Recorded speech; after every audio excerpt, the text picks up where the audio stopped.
Olá, no programa de hoje, as narrativas que impulsionam a extrema-direita global.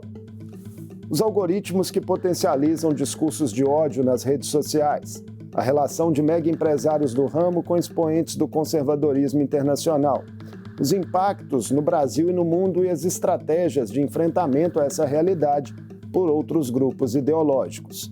Eu converso com o professor da Universidade Presbiteriana Mackenzie, pesquisador da PUC de São Paulo e vice-presidente da Associação Brasileira de Estudos Semióticos, Paulo Demuro. Ele é autor do livro Políticas do Encanto, Extrema-Direita e Fantasias de Conspiração, em lançamento pela editora Elefante. Bem-vindo, Paulo. Um prazer recebê-lo no Mundo Político. Obrigado, Marco. Uma saudação a todas e todos. Paulo, o crescimento da extrema-direita nos últimos anos é uma realidade que se impôs no Brasil e no mundo, que ganha novo fôlego a partir de agora, com o retorno de Trump ao poder nos Estados Unidos, alinhado aos interesses das Big Techs. Como que a semiótica, que é seu campo de atuação, ajuda a entender o sonho e a fantasia como elementos de destaque nos discursos desse grupo político? Obrigado pela pergunta, Marco. Me dá a oportunidade de precisar um pouco o meu trabalho cotidiano. A semiótica, a ciência que eu pratico, que é uma ciência da linguagem, nos ajuda a entender como nós, seres humanos, construímos e interpretamos discursos, narrativas, sentidos. Então, em primeiro lugar, podemos, por meio dos instrumentos que a semiótica nos fornece, entender como que se constrói a narrativa da extrema-direita. Foi o meu ponto de partida. Ao mesmo tempo, a partir dessa primeira análise, eu percebi que um dos elementos-chave no discurso da extrema-direita contemporânea era justamente o que está no título do meu livro, aquele do fantástico, da maravilha, do estupor, da magia, até, se a gente quiser. E era algo central através do qual os líderes, partidos, movimento da extrema-direita contemporânea ao redor do mundo, no Brasil, nos Estados Unidos, na Itália, na França, na Hungria, na Espanha, Portugal, construíam seu consenso, captando um pouco os sentimentos da opinião pública, local e internacional, claramente. E oferecendo, muitas vezes, além de respostas simples a questões complexas, como aquela da precariedade do trabalho contemporâneo, da falta de perspectivas, da ansiedade climática, entre outras questões, também uma boa dose de encantamento, uma saída passional para uma vida um pouco, digamos, enfim, muitas vezes apagada, que é aquela do sistema neoliberal que muitas vezes nos confina nessas existências muito rotineiras, banais, onde tudo se repete e cada vez, como disse, mais precárias. Essa tática de oferecer respostas simples para problemas complexos, dá para afirmar com certeza que ela tem mais ganhos do que limitações na nossa conjuntura atual, de sociedade e de tantos problemas aí globais que nos afligem? Com certeza. Eu poderia acrescentar, além do que você disse aqui, que a gente vive num ambiente mediático, espaço onde se dá o debate público contemporâneo, é hoje aquele das mídias sociais. E as mídias sociais requerem, nos obrigaram a conviver juntos enquanto coletivos, dentro de uma dinâmica onde cada vez mais o vídeo curto, os cortes, os pedaços de falas, narrativas pequenas, se impõem como standard. Então, a gente tem aquela que hoje se chama de economia da atenção, que é uma atenção cada vez mais limitada, onde, muitas vezes, o que tem mais efeito, o que tem mais impacto é a simplicidade, o embate direto, a resposta, como você disse, simples, que perde em análise complexa, que deixa de lado a complexidade enquanto mecanismo cognitivo narrativo. Cada vez mais convivemos e temos que lidar com discursos que optam por esse tipo de solução. E quais são os elementos que justificam, a seu ver, o chamado encanto, que essas narrativas têm alcançado aí em tanta gente, em tantas massas? Olha, Marco, são diversos. No meu livro, eu analiso, entre outros aspectos, o discurso conspiratório. O discurso conspiratório me parece um bom exemplo, enfim, para abordar essa dimensão que eu chamei de encantadora, maravilhosa e mágica do discurso da extrema-direita. Porque muitas vezes pensa, enfim, em teoria de conspiração como aquela do globalismo, do marxismo cultural, da grande substituição, que dizem que há uma elite de poderes ocultos que estão por trás da cena política nacional e internacional, decidindo os destinos da população mundial, né? Bem, quando líderes de extrema-direita fomentam, repercutem essas narrativas, Trump fez isso, Bolsonaro fez isso, Orbán fez isso, Giorgia Meloni, Matteo Salvini na Itália fizeram isso. No fundo, estão revelando um segredo. Estão dizendo, olha, a situação atual, que está difícil para todo mundo, o trabalho precário, a nossa vida cada vez mais incerta, desemprego, enfim, toda essa condição muito difícil, né, dentro da qual temos que viver, se explica porque tem essa seita, enfim, de elites que nos controla. E agora você sabe, porque eu estou te dizendo. Então, há essa revelação do segredo que por si só é encantadora, é maravilhosa. E esse é um primeiro aspecto. Uma verdade que se descobre, né? Saber entrar em contato com esse segredo vislumbra, é um deslumbre, claro, né? Em segundo lugar, as narrativas da extrema-direita funcionam, principalmente aquelas conspiratórias que eles mobilizam muito, como se fossem, uso essa metáfora, uma espécie de caça ao tesouro. Porque uma vez que você descobre que tem, de novo, essa seita de elites financeiras, intelectuais, que controlam os destinos da humanidade, você vai atrás de pequenos indícios, enquanto adepto, né, de uma teoria de conspiração, por exemplo, ou de uma fantasia de conspiração, como eu a chamo, vai atrás de pequenos indícios que reforçam essa história, né? Então, veja, eu vi naquele vídeo que aparece o George Soros numa reunião de banqueiros, por exemplo, né? Ou veja naquele outro vídeo, enfim, apareceu, sei lá, a Marina Abramovic, que faz parte dessa seita também de artistas que impõem uma determinada visão cultural, progressistas, de esquerdas, comunistas e assim por diante, né? Vai caçando, olha, e todos esses indícios parecem confirmar a teoria inicial e criam uma participação coletiva nesse jogo, enfim, da construção da maravilha, da construção social da maravilha. E que, como disse antes, né, para fazer uma ponte com aquilo que eu disse antes, nos tiram da mediocridade, nos tiram da banalidade, da rotina do dia a dia, né? Que é um pouquinho mais previsível, né? Chata até, além de precária, como disse. São as chamadas máquinas mitológicas, né, que é uma Sim. expressão que você utiliza no livro e que me chamou muita atenção, porque é forte, né? Sim, com certeza. O discurso da extrema-direita se baseia, né, está muito ancorado na construção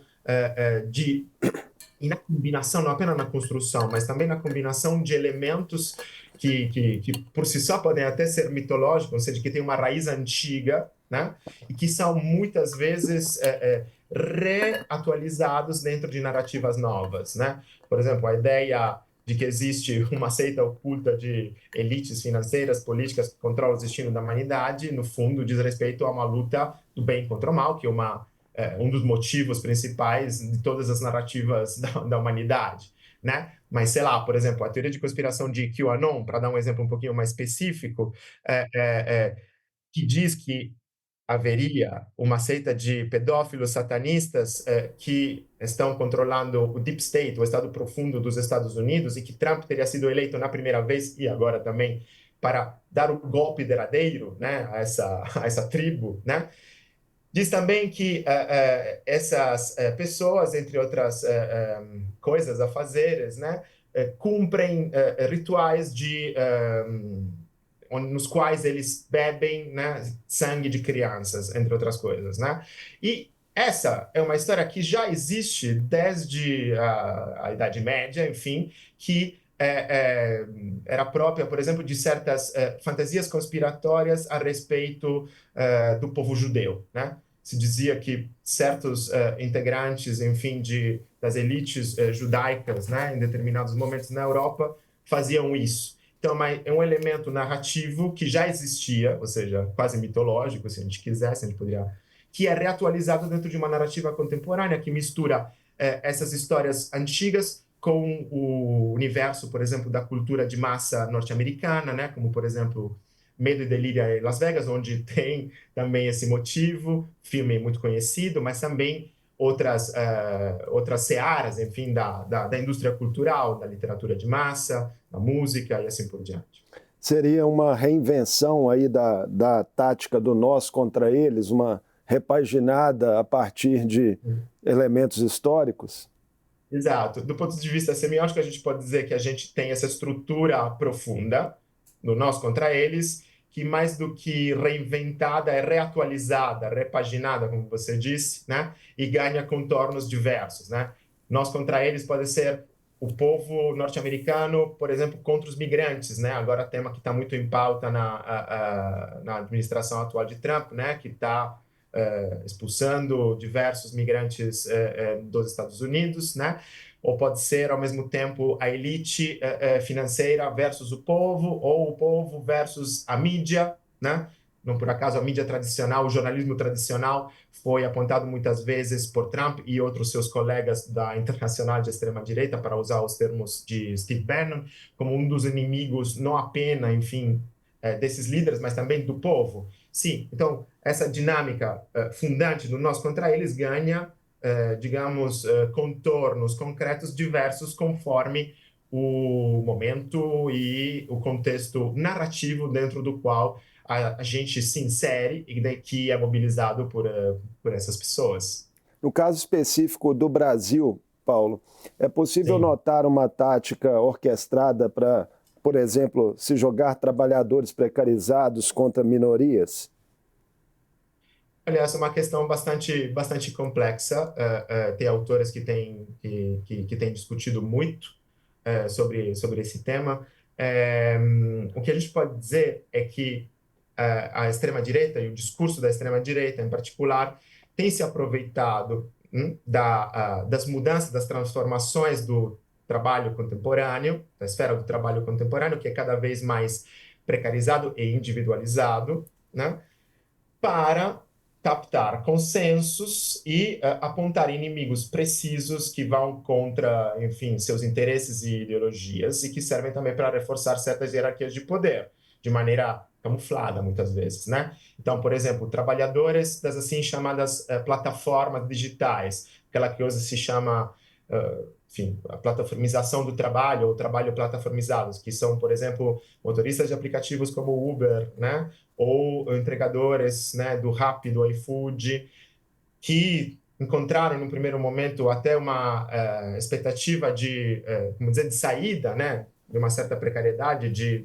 enfim, de uma tentativa, enfim, de se dar um pouco melhor na vida, começaram a perceber que essas derrotas, digamos, falta de alcance, né, o não alcance, né, de um status de vida melhor, como eles queriam inicialmente, não era culpa da plataforma, do sistema, né, do fato de que essa plataforma tem um dono e exploram muitas vezes esses trabalhadores, né, mas sim culpa, por exemplo, de minorias que estavam sendo supostamente favorecidas por governos progressistas ou por essas elites que a gente mencionou antes, os globalistas, marxistas culturais, etc. Quando, na verdade, é o próprio sistema do trabalho e do sistema capitalístico neoliberal que é responsável, né, por essas condições precárias da vida humana contemporânea. As políticas públicas acabam sendo satanizadas, direcionadas a trabalhadores, a classe menos favorecida? Sim, bom, a questão das políticas públicas é um pouco, enfim, também diversa e complexa. O que a gente poderia dizer é que muitas Bolsa vezes Família, as por próprias exemplo, né? instituições e as políticas públicas são elas mesmo alvo, né, desse discurso, né? Porque muitas vezes esse discurso quer favorecer esse sistema ou a manutenção desse sistema que preza, por exemplo, uma economia de tipo neoliberal, onde poucas empresas, né, como acontece nas big techs, né, o oligopólio, né, de empresas, enfim, tendem cada vez mais a dominar um determinado setor, né, como acontece hoje na comunicação digital de massa, né, é as políticas e as instituições públicas, como eu estava dizendo, né, por se oporem, como acontece hoje com o STF, etc., algumas vezes essas empresas, né, são apontadas como grandes inimigos do povo, né, e ali esse consenso é direcionado e de novo, emerge aquela distinção nós contra eles, né, que eles sabem reatualizar de maneira diversa conforme a exigência do momento, né? Então, é bastante parecido com o que a gente estava dizendo antes, né? As instituições públicas, perdão, são muitas vezes descritas e construídas como inimigas do povo. Nas suas pesquisas, onde os elementos especificamente religiosos entram nessa engrenagem? Olha, eu costumo dizer que a religiosidade, o vínculo entre, não uso nem discurso religioso no sentido estrito do termo, porque acho que a questão da religiosidade, do vínculo melhor entre a religiosidade e o discurso da extrema-direita é muito diverso e engloba diversos tipos de histórias religiosas, né, e de culturas religiosas, desde o cristianismo até o judaísmo, mas também questões mais contemporâneas, de espiritualidade mais contemporânea, como, por exemplo, a cultura New Age, ou, enfim, das religiões orientais, que muitas vezes, principalmente na época da pandemia, foram reinseridas dentro, digo reinserida porque isso já aconteceu na época dos fascismos e dos nazismos, enfim, do século XX, né? Foram reinseridas dentro de um discurso desse tipo, né? De uma luta bem versus mal, onde a extrema-direita assume esse papel do bem e parte do mal seriam essas elites, enfim, que estariam por trás da cena dominando as populações mundiais, né? Então, essa espiritualidade é mobilizada de diversa forma, criando conexões muitas vezes inesperadas, né? Pensem, por exemplo, no Milley, né, que usa enfim, a espiritualidade, a telepatia para conversar com seus cachorros mortos, né, entre outras coisas. Ou seja, tem coisas, em certos sentidos, até surpreendentes, né, um pouco curiosas, né, quase bufonescas certas vezes, mas que a gente não deve, por isso, menosprezar do ponto de vista da análise do discurso e do impacto que esses discursos têm.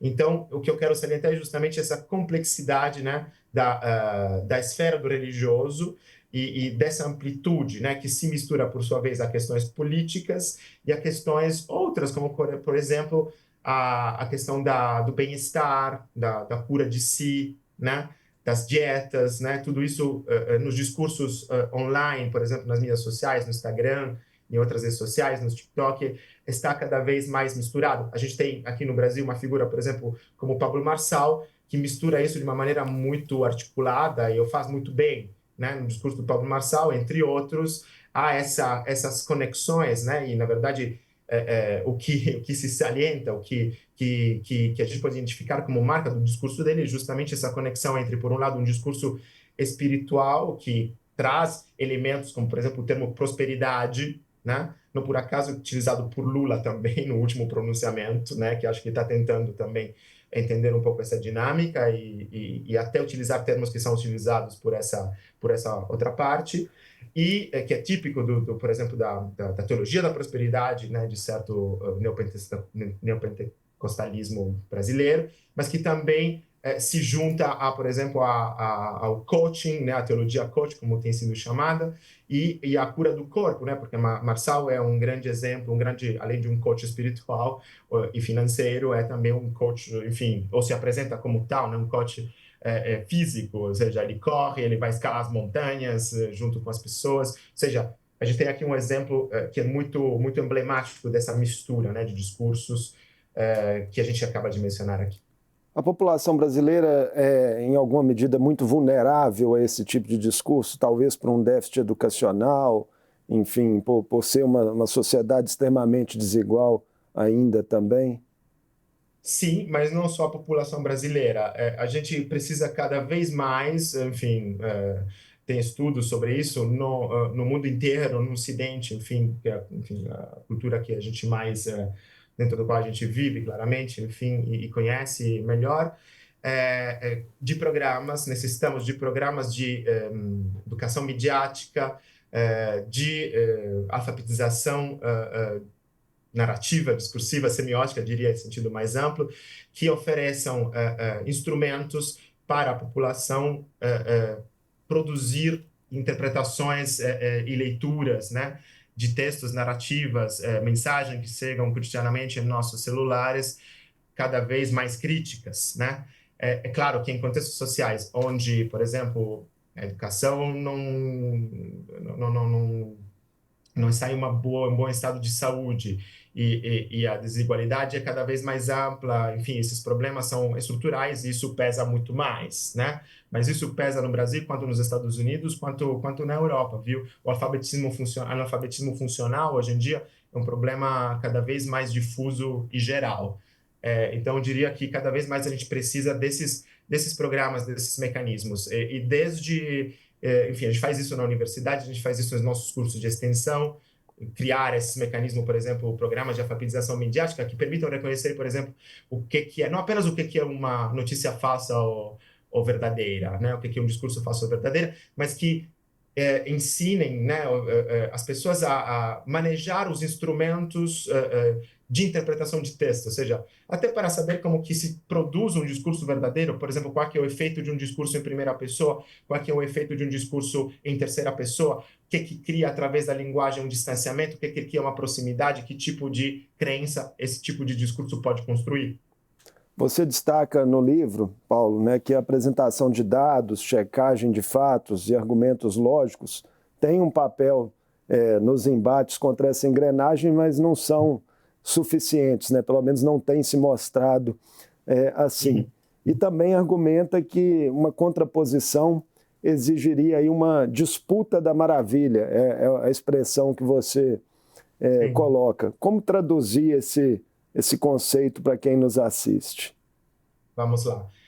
Bom, em primeiro lugar, quero reforçar que eu não estou falando, me colocando contra a apresentação de dados, fatos, checagens, etc.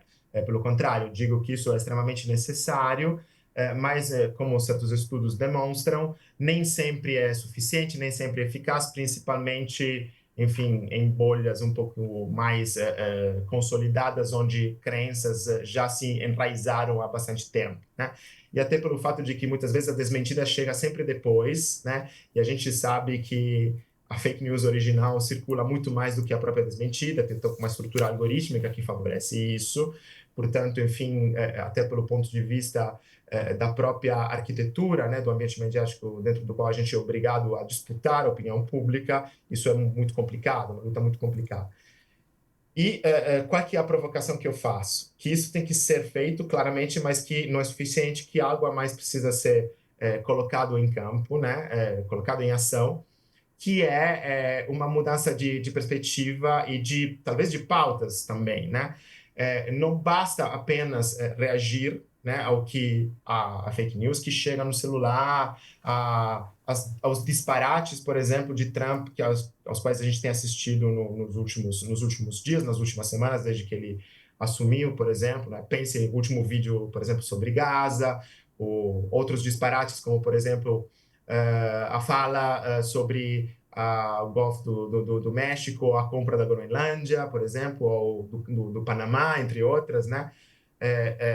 Que servem justamente para criar esse impacto, né, dentro desse sistema midiático que preza o disparate e a bomba como esse efeito de sentido para captura da atenção, né?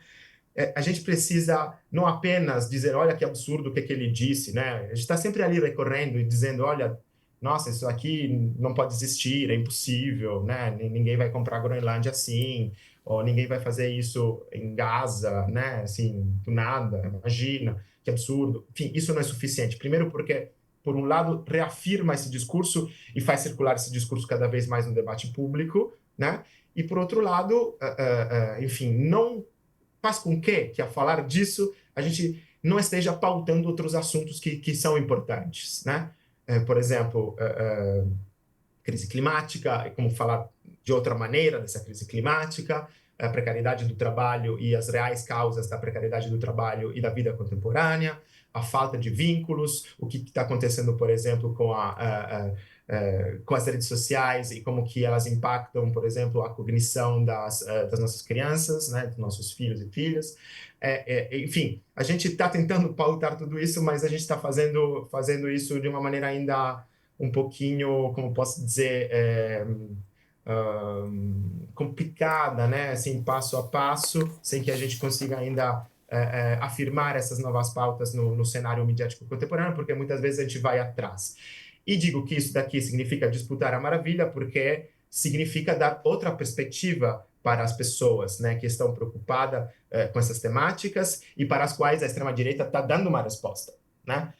A gente precisa dar uma outra resposta, só que se instituições públicas e o próprio jornalismo correrem simplesmente atrás desses disparates dos líderes, outros temas vão ficar no esquecimento, né? Vão cair no esquecimento.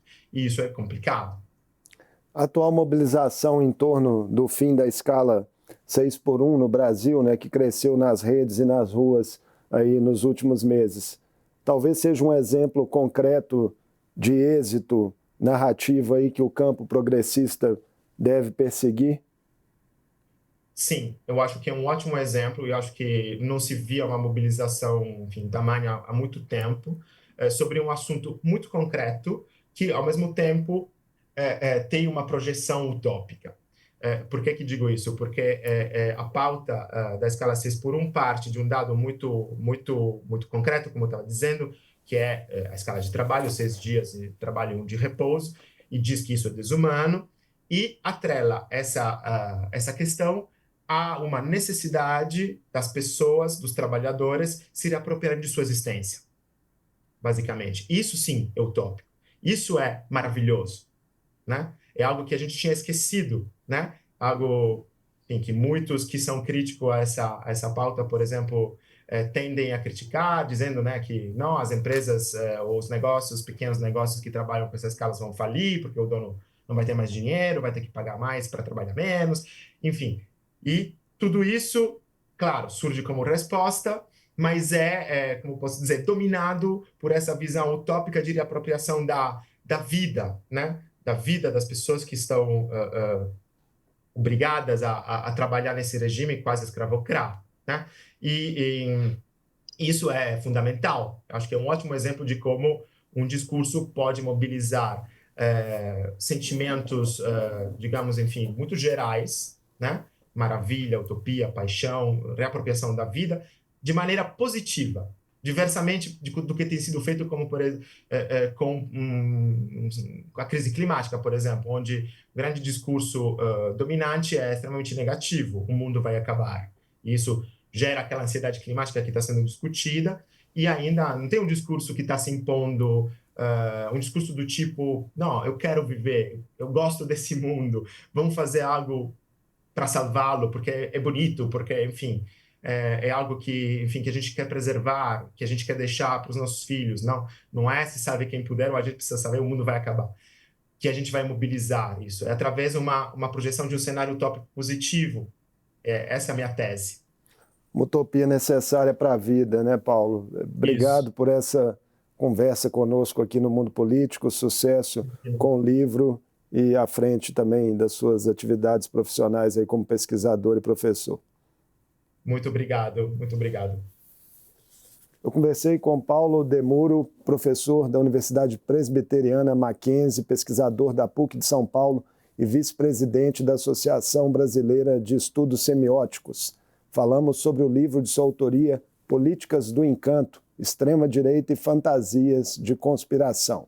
A obra, lançada pela editora Elefante, aborda impactos das narrativas e discursos de ódio levados a cabo por lideranças do conservadorismo internacional e aponta caminhos alternativos pelos quais outras forças podem fazer frente a essa realidade.